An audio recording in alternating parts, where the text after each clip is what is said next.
वो कहते हैं आपने कांग्रेस के साथ गठबंधन करके अपनी आइडियोलॉजी से कॉम्प्रोमाइज कर लिया। चलो मेरी आइडियोलॉजी, बाला साहब की आइडियोलॉजी मेरी आइडियोलॉजी यही थी कि हमारे महाराष्ट्र के युवाओं को जॉब्स दिए हमने जॉब्स। कोविड में लोगों की जानें बचाई, वो तो हमारा परम कर्तव्य होता है। नहीं बचाई हमने, बचाई। अच्छा, लेकिन हम जो सूरत में स्थिति थी या उत्तर प्रदेश में स्थिति थी वैसे तो कोविड में नहीं थी। और अगर उनको इतना उनके मन में खोट थी कि मुझे इस सरकार में जाना ही नहीं है, ना कांग्रेस के साथ जाना है ना राष्ट्रवादी के साथ जाना है, तो पहले मना कर देते। 2.5 साल उद्धव साहब से जो कभी यूडी डिपार्टमेंट होता है, नगर विकास डिपार्टमेंट होता है, वो कभी भी किसी महाराष्ट्र के चीफ मिनिस्टर ने दूसरे को नहीं दिया है। वो क्यों लेके बैठे आप? देवेंद्र फडणवीस से कैसे रिश्ते थे आपके? मैं पुरानी बात कर रहा हूँ, क्योंकि जब सरकार थी तो अच्छी थे, जब नहीं आप थी उनको क्या बोलते देखो हम ऐसे हैं, जब हम जिस क्षेत्र में बड़े हुए हैं या जिस घर में बड़े हुए हैं, कभी भी हमारे मन में किसी के भी बारे में ना द्वेष है, ना घृणा है, ना कुछ और है।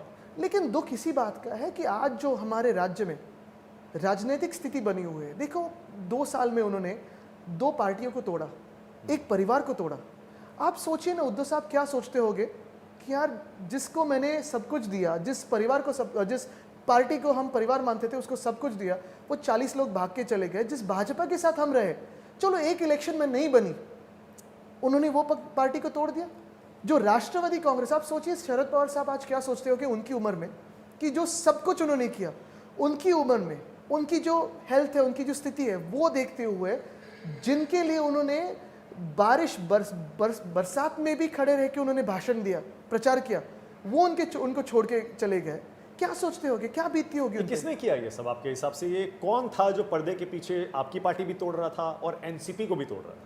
क्या उसके पीछे देवेंद्र फडणवीस थे या दिल्ली से हो रहा था? मुझे नहीं पता किसने किया है, क्योंकि बहुत बार ऐसे होता है, ये कहते उन्होंने कहा, उन्होंने वो कहते इन्होंने किया।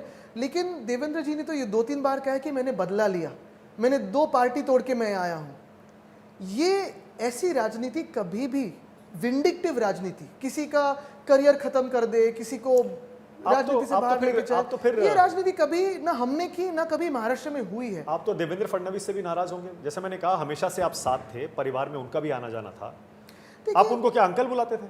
नहीं, उनको वो उम्र से ज्यादा नहीं है तो वो शायद दर्द होगा उनको अंकल बुलाते हुए। नहीं, वो उनको देवेंद्र जी कहते थे, क्योंकि 5 साल में हम साथ में काम किए हमने, तो काफी बार मतभेद भी थे। जैसे आरए के जो कारशेड है उस पर मतभेद थे, लेकिन ईगो इशू कभी नहीं। मतलब उनसे आपको कोई शिकायत नहीं?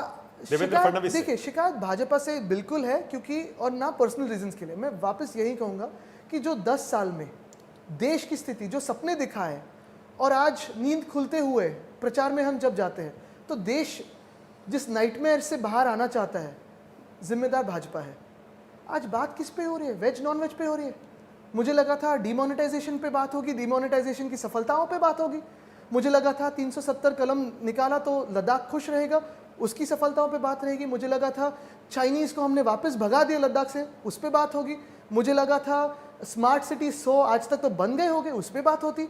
लेकिन बात किस पे हो रही है? नेहरू जी ने क्या गलत किया और क्या नॉनवेज कौन खाता है? आपकी बातें सुनकर आदित्य, मुझे ऐसा लग रहा है कि आप अब इंडिया गठबंधन जो है उसमें पूरी तरह से फिट हो गए हैं।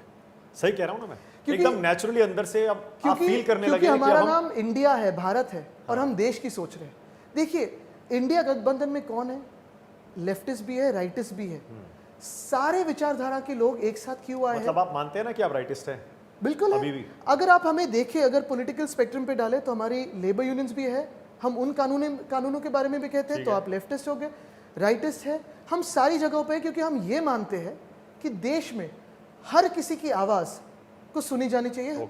जो सरकार है वो लोगों के सामने नम्रता से रहनी चाहिए और सुननी चाहिए। सरकार ये लोगों की होती है, हम हुकूमत में नहीं है, ना हम तानाशाही में। तानाशाही बनाना चाहते हैं और उससे हम देश बचाना चाहते हैं।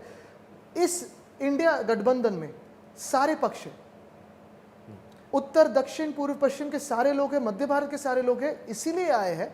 शायद मतभेद हो सकते हैं, एक विषय पे हम शायद अलग अलग दिशाओं में देख सकते हैं, लेकिन हमारी मान्यता एक ही है।